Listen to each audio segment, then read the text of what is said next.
Hey everyone, Arthur here. Glad to be back. I took some time off to decompress a bit and more importantly to put my life back in order. Lots of things were going haywire here while I couldn't stop covering the 360 before the closure. So I needed a couple of weeks to fix things back up around here. I also took the time to plan ahead for the channel and I really appreciate your feedback and suggestions for that. But I will talk more about this in the closing bit, so please stay with me until the end. Xbox videos will definitely continue. For instance, I will upload a video on physical Xbox 360 games worth picking up, but for now we're covering the backwards compatibility because it's awesome, man. Holy hell. This is such a great thing that Xbox has that sets it apart from Nintendo and PlayStation in a great way, and the shutdown of the 360 marketplace has put into full evidence how important the backwards compatibility is, because it's a two-way street. It's not only a way to bring Xbox 360 games forward to newer Xboxes, but also a brilliant way to keep adding games to the 360 even beyond the shutdown through the Xbox One and Series store. There are hundreds of games that you can still add to your 360 library digitally through backwards compatibility. In my previous video I highlighted 20 of them which were on sale then, along with 60 others I mentioned briefly, so if you haven't yet, do check out that last video for a bunch more backwards compatible game recommendations, and I will soon rename that video as Part 8A and this one as Part 8B because they're both around the same subject. I won't do it now just to avoid confusion. So alright guys, let's get to the list. Welcome to the channel. This is From the Void.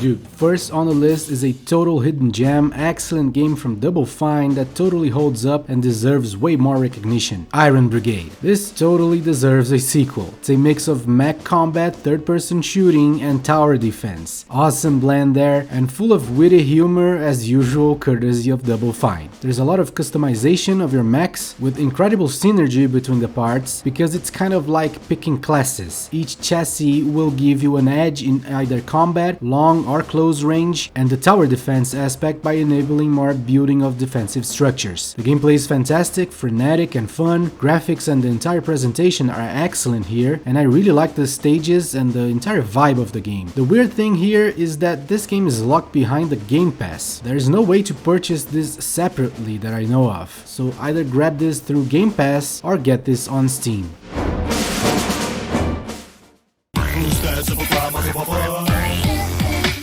Next up, a game 100% exclusive to Xboxes, Comic Jumper.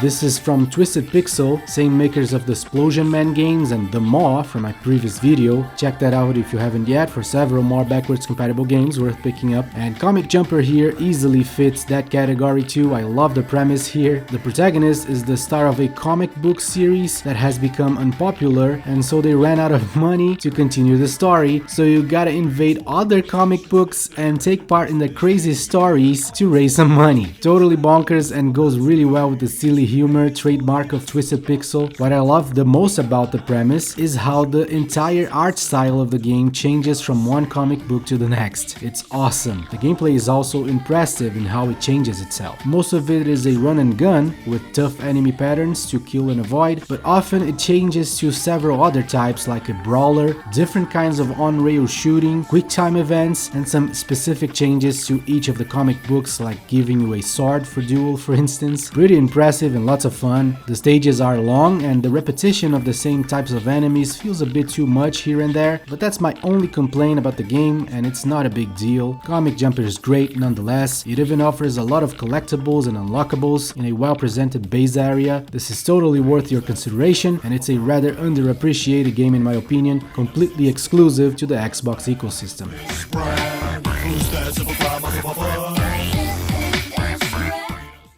Next up is Omega 5.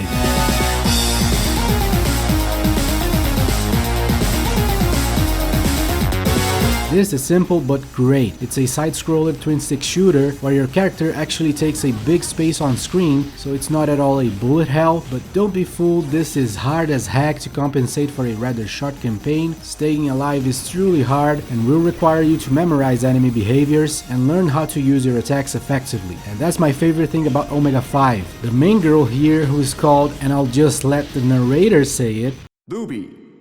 yeah, you tell me what that sounds like. She has this machine that follows her around, which you can throw at enemies, and if you get it right, it attaches to them, and then you lock on to that enemy, and your shots will do much more damage. Pretty cool dynamic that this creates, I love it. By finishing the game, you unlock one character with each of the 2 starting ones, so 4 characters in total, and they're all pretty cool, including Sensei here, who uses a sword instead of shooting, completely modifying the gameplay, so there is a great replayability here. Awesome shoot 'em up, Omega 5, try it out, and this is totally exclusive to Xboxes.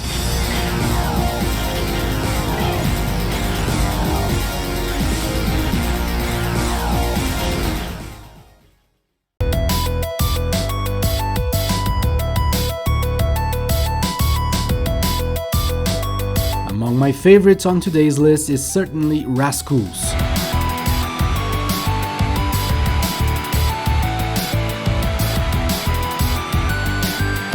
Gameplay here is the same idea of Mr. Driller. If you have played one of those already, you control a little guy who can destroy blocks adjacent to him, no matter what size, but doing so makes structures unstable and blocks may fall on top of you, so you gotta avoid getting crushed. It's already a very fun gameplay, but Raskulls elevates it to a whole new level. The game is divided into very well made stages with many different objectives. Sometimes you gotta race against other guys, sometimes you have a predetermined amount of zaps to clear blocks, sometimes you have to race the clock, there are boss fights too, it varies a whole lot, so it never gets stale, and furthermore, the game is super funny with quick and amusing cutscenes, graphics are pleasant, and music is pretty cool too. Excellent game, Raskulls, and a true indie classic from this generation that is completely exclusive to Xboxes.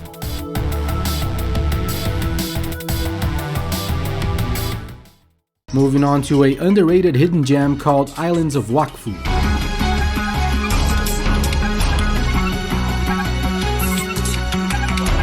This is pretty cool, man. I love the graphics, colorful and vibrant, the isometric camera perspective, and the gameplay, which offers action, puzzles, and a lot of exploration. I think this is great. You can freely switch between 2 characters, a girl with pretty cool combat moves and capable of teleporting, and a dragon more useful for ranged combat, which can also fly around. The whole game can be played in multiplayer co-op, which is awesome. Reminds me of Secret of Mana in a great way. The world of Wakfu is pretty cool too, very creative, and story is also well written, soundtrack is solid, great game here, Islands of Wakfu, completely exclusive to Xboxes, digital only and not very expensive. Following up with Aces of the Galaxy. This is pretty cool, it's an on-rails shooter, not too many of these on the Xbox 360. You get all the Star Fox things here, lots of enemies to kill, obstacles to avoid, secrets to find, and barrel rolls to do. I also like the different weapons. Other than your railgun, you also have missiles, which you can use by acquiring a bunch of targets, and torpedoes for more damage. The story and characters are cool too, and so is the soundtrack. Not much more to say about this, just some honest on-rail shooting fun for fans, and you can also play on multiplayer. This is only available on Steam other than the Xbox ecosystem, but that version lacks the multiplayer aspect.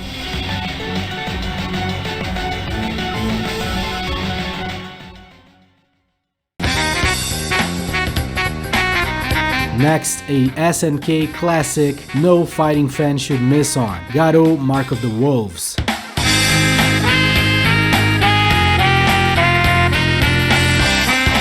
Garou is the Japanese name of what we know better as Fatal Fury. This has been released as Fatal Fury Mark of the Wolves in some occasions, and it totally is a full entry on the Fatal Fury series. It's actually the latest entry in the series, at least until they release Fatal Fury City of the Wolves, scheduled for 2025. So I totally expect interest to this game to rise a lot, as City of the Wolves will be a direct sequel to this one. And this is an excellent fighting game, with gorgeous pixel art graphics, great soundtrack, and tight gameplay. The roster of fighters is a bit underwhelming though, with some glaring omissions, but also the introduction of several of my favorite SNK characters of all time, especially B. Jenny here. She is just great. So it's fine. The roster is small but almost entirely killer no filler in my opinion. Gameplay, I don't need to say much. This is rock solid, traditional style special moves, well made in every single way, and I love that you can choose a portion of your health for when you will be more powerful and able to do additional special moves. So yeah, Mark of the Wolves is a must play for fighting game fans, and this 360 version along with the PlayStation 2 Japanese only edition are seen as the best home console versions for sure, even comparing it to the more recent entries like PlayStation 4 and Vita versions that are bare bone parts of the arcade version. This however counts with a completely new training mode, higher frame rate, fixes bugs to the guard cancel feature that were present on Dreamcast and Neo Geo versions, and while the PlayStation 2 version has a arranged soundtrack which is much better, a glaring omission from this 360 version, here you can play online through Xbox Live, which is made a whole lot better because of the backwards compatibility.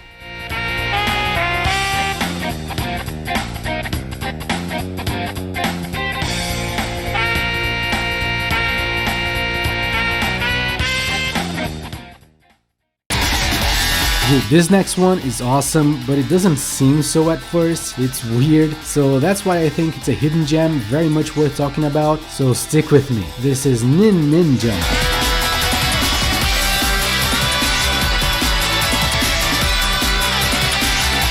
Yeah, the squared sign there makes it so that the pronunciation is Nin²-Jump, not Nin²-Jump, and I didn't make that rule, I hardly even agree to it, but whatever. This is a sequel to Nin²-Jump, a mobile-only endless runner, vertically, which is kinda cool I guess, but this is not endless thankfully. It's a stage-based action platformer, but it starts off completely bare bones, and it stays like that for the duration of the entire first world in the game, which is why I think this gives a very bad first impression, because this first world is too underwhelming. The stages are super simple and you only jump around, nothing else, but as soon as World 2 starts, things take a sharp turn with the introduction of the grappling hook that completely modifies the platforming dynamic to the much better. With it you can jump and grapple to walls and ceilings, and later even use a special move that enables you to defeat enemies with it. This game truly evolves, complementing really well the go fast in tiny stages game design. Pretty cool game here, among the cheapest on the list too, and also a Xbox exclusive, so do check it out.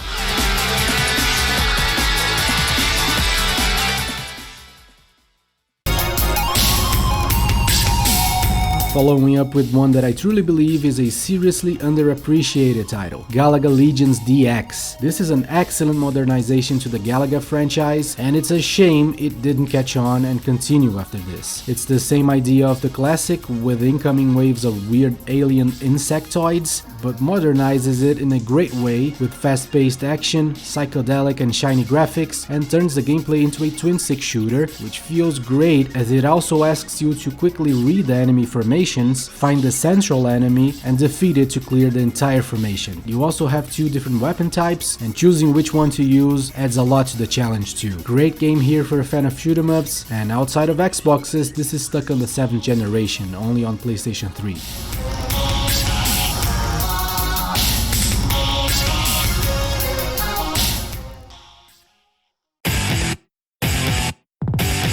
Moving on to one of my favorites on the list, Half Minute Hero Super Mega Neo Climax. This is also probably the best known of all games on today's list, but I bet a lot of people skipped on it, maybe thinking it's a shallow game or too budget or something because of how quirky it is. And dude, this is a totally quirky game. The idea of a stage-based RPG where you go from the town around the world map, defeating enemies in random encounters, buying equipment, leveling up, and moving all the way down to the enemy castle to defeat the boss in only 30 seconds is insane. But this is is an incredibly well-made game, so much fun, with a lengthy campaign, lots of cool ideas, a good replayability factor, and this version here on Xboxes is different from the PSP version in many ways. First of all, it provides a different graphical style, which is really cool, it's anime inspired, and it also reworks several of the other modes, making them more similar to the main gameplay, which some like and others dislike. Now here's the thing, the best version of the game is definitely the one exclusive to Steam, the Ultimate Boy Edition. So if you can, do grab that one, because it includes almost everything found in both other versions. But since Xboxes are the only home consoles alternative for Half Minute Hero, I think this is very much worth highlighting nonetheless.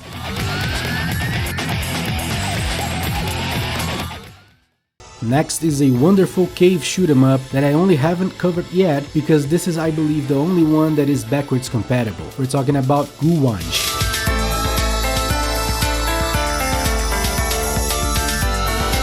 Dude, Cave are masters at making shoot 'em ups, holy shit.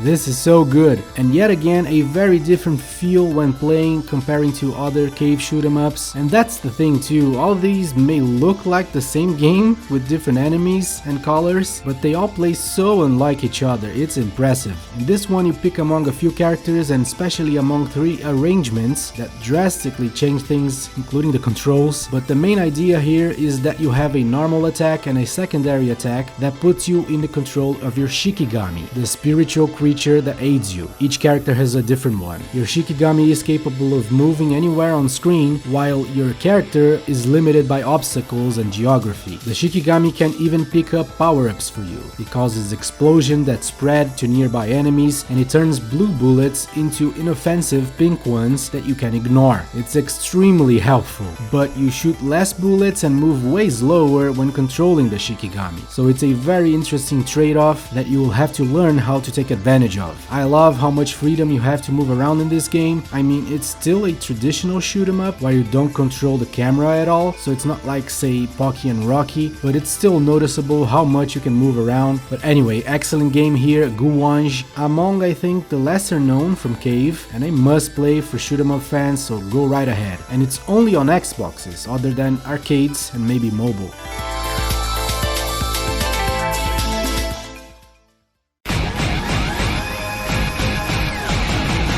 Moving on to a hidden gem called Moondiver. This is from the same creator of Strider, and though the moment-to-moment gameplay is very reminiscent to that, the gameplay loop is completely different and it's not going to appeal to everyone. But I believe that audiences today have come around to accept and enjoy this kind of gameplay way more than when it came out. The gameplay loop here has many elements of roguelike games, with the punishing difficulty that will lead to frustrating deaths, but compensating it by allowing you to keep leveling up, improving your stats, and acquiring new abilities. So yeah, if you're not into roguelikes, forget Moondiver, but if you like him and are into side-scroller action games, this is pretty cool. Despite the somewhat budget-looking graphics and presentation as a whole, the game is made even better in multiplayer too. So yeah, interesting title in my opinion, Moondiver, and only found on PlayStation 3 and Xboxes, nowhere else.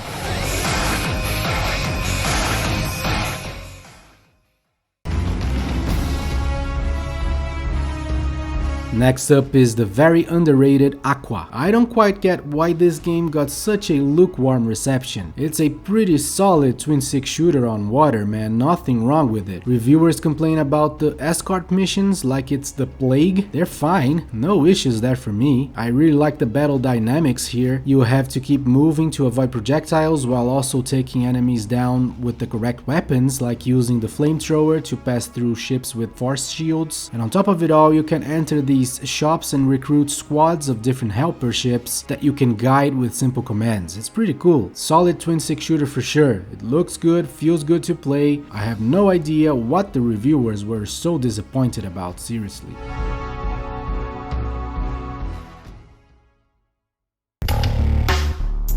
Next is a pretty unique game called GripShift.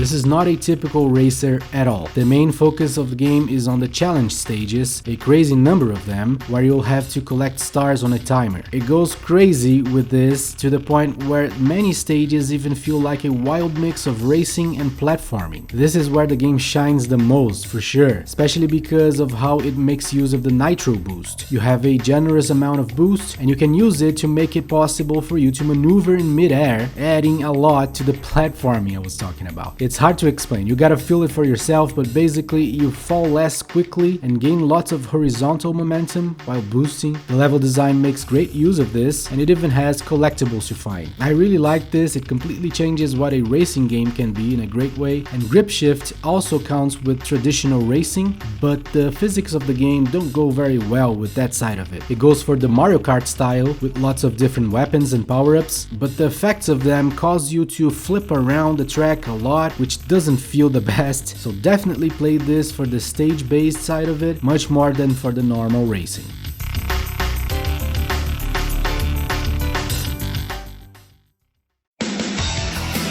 Following up with a very unusual series, Joe Danger. Okay, the gameplay here is quite interesting, although it takes some time to get used to. You usually go forward and backwards like a racing game, can duck under objects, and releasing it makes the guy jump over stuff. This is kinda cool, but also kinda challenging to get. You can change lanes to avoid obstacles, which also feels cool, and the game keeps changing itself, introducing new types of vehicles and crazy objectives to clear. There are 2 games in the series. The original is the main highlight here because this special edition is an Xbox exclusive that has unique features including exclusive DLCs. But both games are backwards compatible and excellent, both of them. Don't be fooled by the unusual gameplay and cartoonish graphics into thinking that these are underwhelming games. They're both great, give them a shot.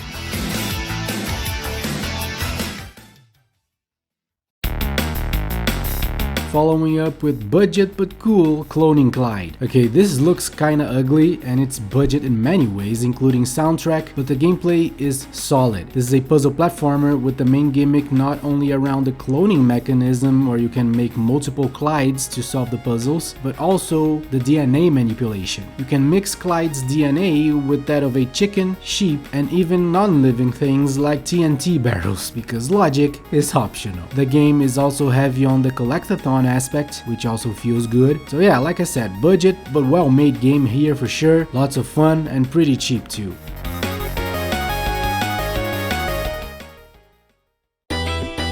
This next one is for those of you with kids, okay? Straight up, I have a daughter about to be 4, I bet a lot of you are also parents, so here's a great little game to play with the little ones. Juju. This is a very decent side-scroller platformer with heavy inspiration on Donkey Kong Country, but way easier. The main challenge for adults is finding the secrets, that's it. The platforming here is on the easy side for sure, so this is great to play with your small kid who is new to platformers or to gaming in general, and you can do it in a drop-in, drop-out multiplayer, no hassle. So there we have it, not much more to say here, just a great platformer for kids for sure.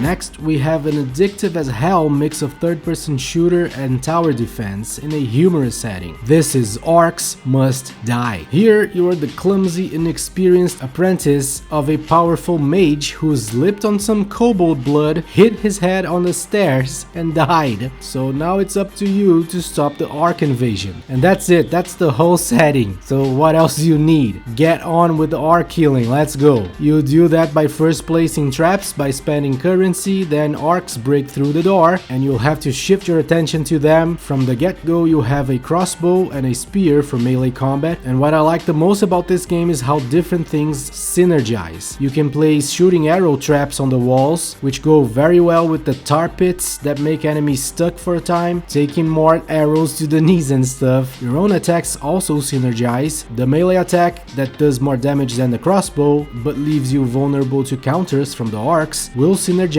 greatly with the freezing spell, allowing you to clobber them around with no punchback. It's very cool. In between stages you can spend schools you earn to improve all your stuff. So yeah, cool game here for sure. Not super deep or anything, but loads of fun and great gameplay.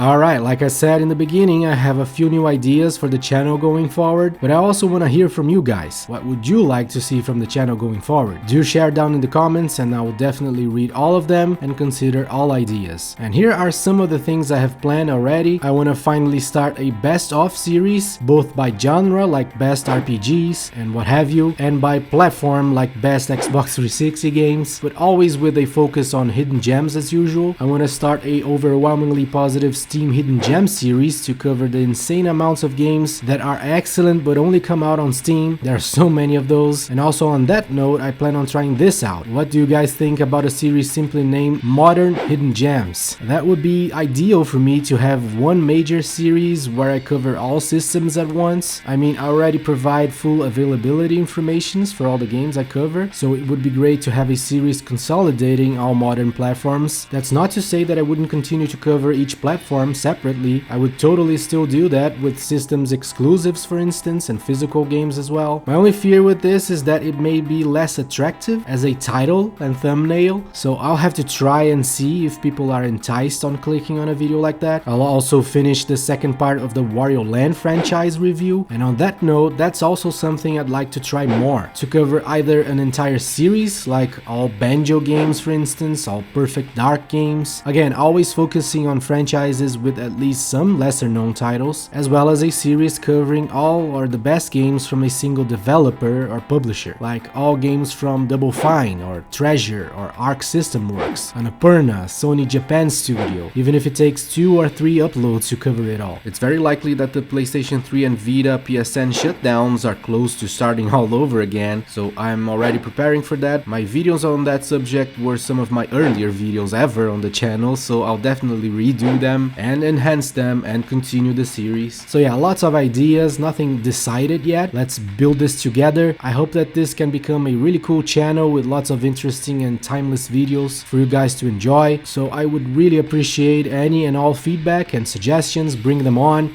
This channel is partially and most importantly financed through Patreon. I updated the Patreon rewards a bit. Void Scholars and up will get a weekly game recommendation post focused on indie or lesser known titles, mostly recent game releases, but also older titles here and there too. So do join up to support the channel. Thank you so much if you already do, and let's keep this going. That's it from me for now. Thank you so much for watching, and I'll see you soon.